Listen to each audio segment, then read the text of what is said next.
জন্মের আগে প্রিয় নবী বাবা হারালেন, 6 বছর বয়সে মা হারালেন, 8 বছর বয়সে দাদা হারালেন, এবার আছে শুধু একজন চাচা।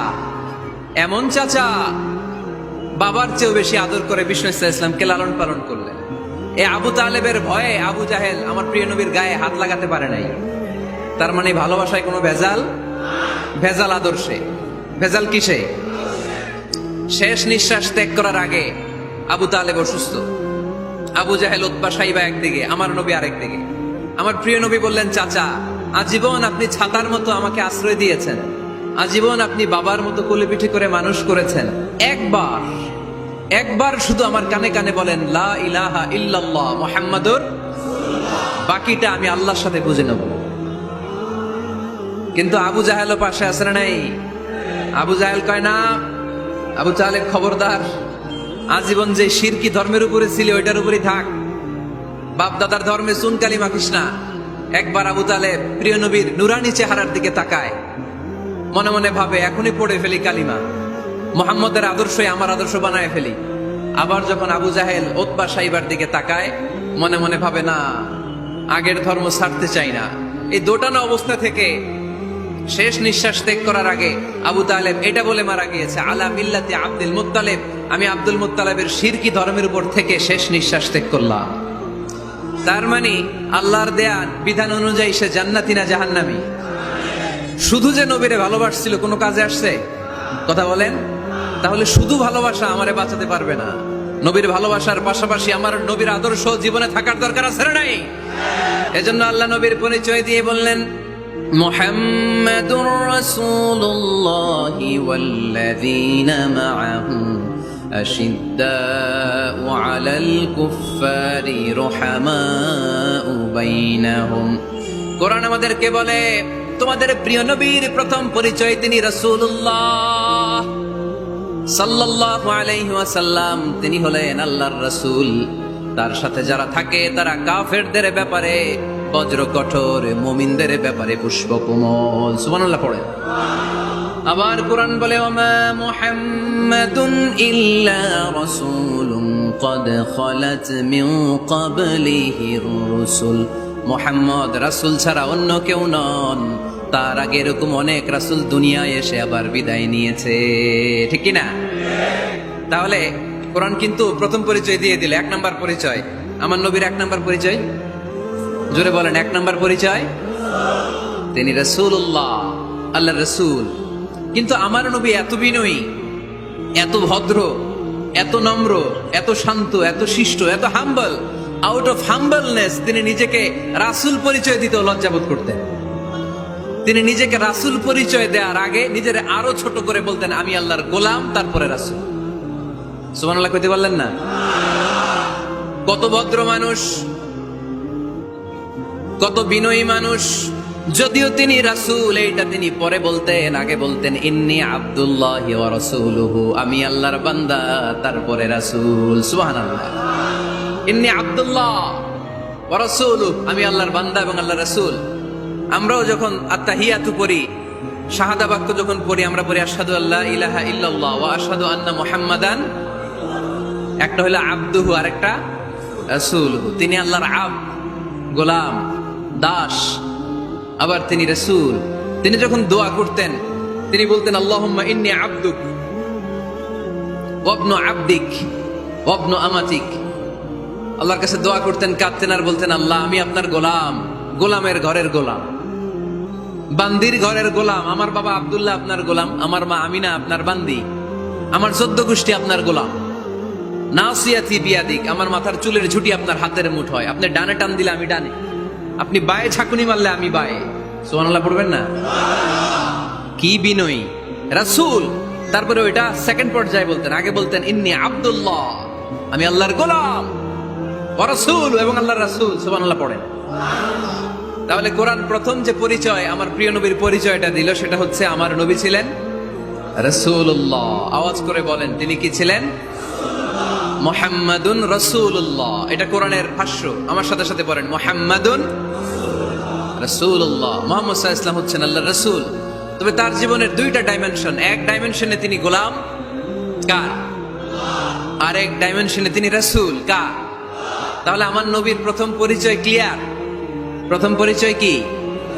রাসূলুল্লাহ। আওয়াজ করে বলতে হবে, প্রথম পরিচয় কি? এবার কোরআনকে যদি বলি, কোরআন বুঝলাম তিনি নবী রাসূল, রাসূল তার প্রথম পরিচয়, এবার তার আর কোনো পরিচয় আছে কিনা বলো। কোরআন বলে আছে, তিনি শুধু রাসূল না, তিনি শেষ রাসূল। তিনি শুধু নবী না, তিনি শেষ নবী। He is the last messenger. আদম আলাইহিস সালাম থেকে আরম্ভ করে ঈসা আলাইহিস সালাম পর্যন্ত নবী আসার যে ধারাবাহিকতা, এই ধারাবাহিকতা আল্লাহ তাআলা বিশ্ব নবীর মাধ্যমে ক্লোজ করে দিয়েছেন। ওনার পরে আর কোন নবী আসবে? ওনার পরে আর কোন রাসূল আসবে? এজন্য কোরআন বলে, মা কানা মুহাম্মাদুন আবা আহাদিম মির রিজালিকুম ওয়ালাকিন রাসূলুল্লাহি ওয়া খাতামান নাবিয়্যিন। খাতামান নাবিয়্যিন, he is the last messenger, শেষ নবী। তারপরে কোনো নবী নাই, তারপরে কোনো রাসূল নাই। এখন যদি কেউ দাবি করে আমি নবী, হ্যাঁ, কি চলবে? খালি মাইর চলবে, আওয়াজ ছাড়া। মাইর হবে, আওয়াজ হবে।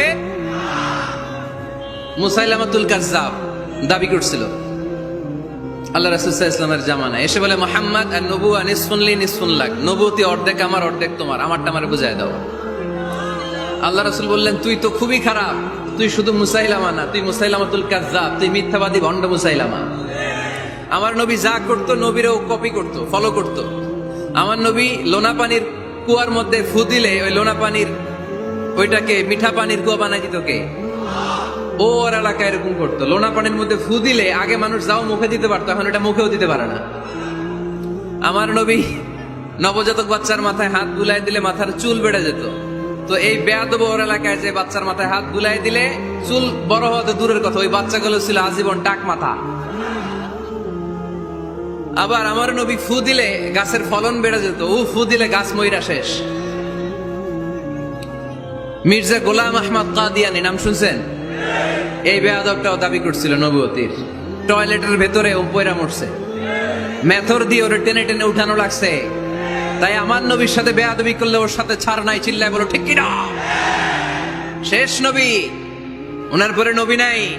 ওনার পরে নবুয়তির দাবি করলে ওর খবর আছে, চিল্লায় বলেন ঠিক কিনা? এজন্য আল্লাহ বললেন তিনি হলেন খাতামুন নাবিয়্যিন, ওনার পরে আর কোনো নবী নাই। আমার নবী বলছেন, লা নাবিয়্যা বা'দি ওয়ালা রাসূলা, আমার পরে কোনো নবী নাই, আমার পরে কোনো রাসূল নাই। তবে লাউ কানা বা'দি নাবিয়্যুন লাকানা উমর, আমার পরে নবী হওয়ার যোগ্যতা যদি কারো থাকে, আমার ওমরের ওই যোগ্যতা আছে। প্রভু তুমি বলেছ রাসূল দেবে না, বলনি দেবে না ওমর, বলনি দেবে না হামজা তারিক, খালিদ বিজয় সমর। প্রভু তুমি বলেছ রাসূল দেবে না, বলনি দেবে না ওমর, বলনি দেবে না হামজা তারিক, খালিদ বিজয় সমর। প্রভু তুমি বলেছ রাসূল দেবে না, রাসূল দেবে না, এই কথাটা কার? আমার নবীর পরে আর কোন রাসূল তিনি দিবেন না, তিনি শেষ নবী, তিনি আখিরি নবী। সুবহানাল্লাহ পড়েন। আবার মুসলিম শরীফের বর্ণনায় বিশ্বনবী চমৎকার এক হাদিস বললেন, যিনি বললেন, মাসালি ওয়া মাসালুল আম্বিয়া মিন ক্বাবলি কামাসালি রাজুলিন বানা বাইতান, আমার দৃষ্টান্ত আর আমার আগের সব নবীদের দৃষ্টান্ত ওই ব্যক্তির মতো, যেই ব্যক্তি একটি ঘর বানিয়েছে। কি বানিয়েছে? চমৎকার, চোখ ধাঁধানো সৌন্দর্য দিয়ে এক ঘর। এই ঘরের ভুল ধরার মতো কোনো ভুল নাই। এত ডিজাইন, এত ইন্টেরিয়র ডিজাইন করেছে, লোকজন যেই আসে দেখে বলে বাহ বাহ। দেখে কি বলে? বাহ বাহ, এত সুন্দর ঘর। পুরো ঘরে কোনো ভুল নাই, কোনো খুঁত নাই, একটা জায়গা ছাড়া। সেটা হচ্ছে ঘরের এক জায়গায় ইটের গাঁথুনি দিতে যে এক জায়গায় একটা ইট পড়ে নাই, ওই জায়গা দিয়ে ফাঁকা, শীতের ঠান্ডা বাতাস ঢুকে। সুবহানাল্লাহ কইতে পারলেন না? বিষ্ণু বললেন, আমার দৃষ্টান্ত আর সব নবীদের দৃষ্টান্ত ওই ব্যক্তির ঘর বানানোর মতো। যে ব্যক্তি সুন্দর ঘর বানালো, তার ঘর যেই দেখে সে বাহবা বলে, কোনো ভুল নাই, কোনো খুঁত নাই, একটা জায়গা ছাড়া। দেখা গেল এক জায়গায় ইটের গাঁথুনি পড়ে নাই, একটা ইটা নাই। বিশ্বনবী বললেন, আনাল লাবিনা, আমি হইলাম ওই ইটা। আমার ওই জায়গায় সেট করে দিলে পুরো ঘরটারে পরিপূর্ণ করে দিবে কে? তাই আমি ছাড়া এই পৃথিবী অসম্পূর্ণ অপূর্ণাঙ্গ, যখনই আমি এসেছি গোটা বিশ্ব পূর্ণাঙ্গ হয়েছে, ঠিক কিনা?